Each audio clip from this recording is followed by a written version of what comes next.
Passion and momentum. Billy Te Kahika has gained both in a short space of time. The former soldier, committed Christian and renowned musician is hoping his next gig will be in Parliament. The leader of New Zealand Public Party, Billy Te Kahika! Tuia ki te rangi, tuia ki te whenua, tuia ki te naka o nā tangata, ko te mea nui ko te aroa a Hikurangi. A lot of people out there probably don't know that you're an amazing musician. Your father's an amazing musician, your brother's a great guitarist. Yep. Just tell us.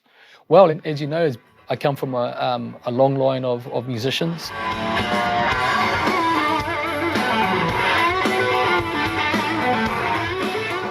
Not only our dad, but old aunties and that play rakuraku and guitar and sing and all that. Dads are well-known, staunch sovereignty, Māori sovereignty and tino rangatiratanga activist. Has been for a long time, was singing about these sorts of things and playing them in his band Whare Mana and Powerhouse way before it was cool to do it.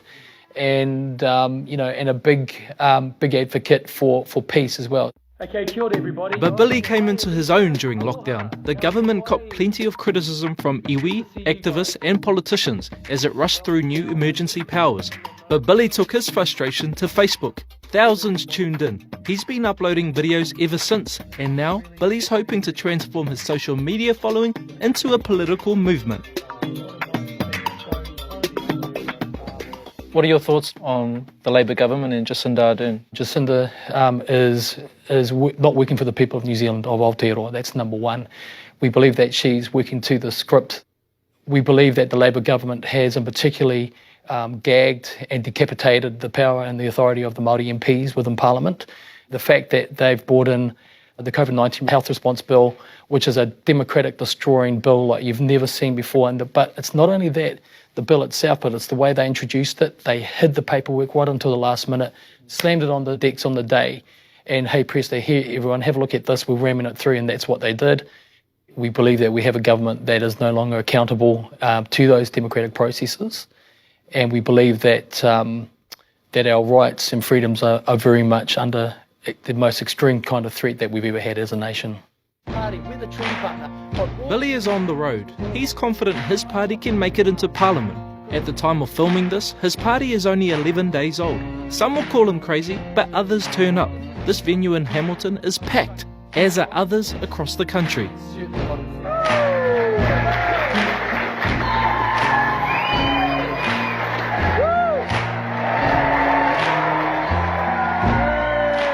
Some people would say the elections are only 3 months away. Your party is very new and it's looking quite unrealistic. And what do you have to say to that?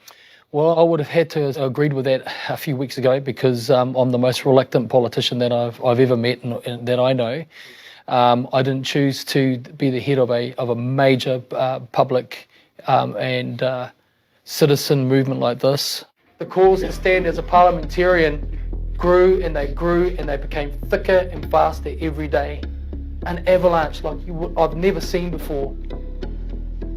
Not dozens, not hundreds, but thousands of messages coming my way saying, please stand, Billy. We need the honesty in the House of Representatives in Wellington. You need, approximately 500 registered members to become a party. That can take anywhere up to weeks, months, if not a year, to raise that type of membership. We did it in 2 days. In fact, in 2 days, we had 700 members. I've had over 700,000 people engaged in the message that we're communicating, which is number one, around freedoms, rights and democracy, around government transparency and accountability, but also around economic wisdom and economic sovereignty, which we're seeing rapidly destroyed by the lack of fiscal expertise in the current government. Because some would say that the 700,000 figure might be fake news or hype, or what do you say to that? I've got it all documented. It's funny because it's all on my Facebook page. Billy has found support from celebrity chef Pete Evans, who has recently been slammed for his dangerous and harmful views on coronavirus. In this interview, both are convinced that coronavirus is the result of US germ warfare. Billy calls it a scamdemic. Wuhan is where the release happened, but what was the train that got it to that point? And the train started off at Fort Detrick in North Carolina, under the auspices of Fauci and his crew. He then funded the Wuhan lab, $3.7 million US of the US taxpayers' money. The scientist goes back to Wuhan with the virus. Next minute we know it's released on humanity. I'm just going to interrupt you for a second, because if anybody, this is the first time they've heard of this story, this is all documented. This is all easily defined. It's not a conspiracy. It's actually documented. I was a believer at first that we needed to lock down, because I was very, very concerned that what we were seeing was the very real release of a major lethal bioweapon in the form of the COVID-19 virus. You do too, yeah. What do you think? I say he's a critical thinker. You know, he's Like, me and another friend have been, she's been in my ear about Agenda 21 for the last 10 years. And she got to the point where it's, what can we do? The whole sovereignty of New Zealand, like, we need to get that back. I'm actually loving everything that he's saying. Because it's true. Yeah, so number one is that, you see, number one, I always say in my broadcast, be calm, be factual, and stay on a credible footing. I'm not interested in anything that cannot be proven. Everything that I say I can provide references to, that's where the rubber hits the road, and that's what's being forced upon us. And every law that we are seeing being introduced now is here to be a platform to which this Agenda 30 program can be fully implemented. Because these programs control what you eat, what you grow, and what you grow with. It controls your health.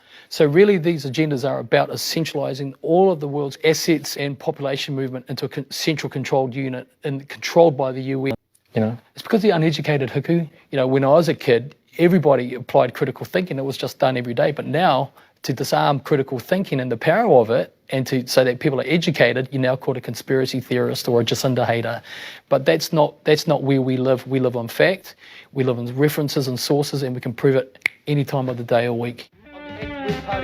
No doubt Billy will need to draw on those facts and online sources. Like it or not, Billy Te Kahika is pulling in bigger crowds than most politicians. In September, we'll find out whether it's the real deal or all hype.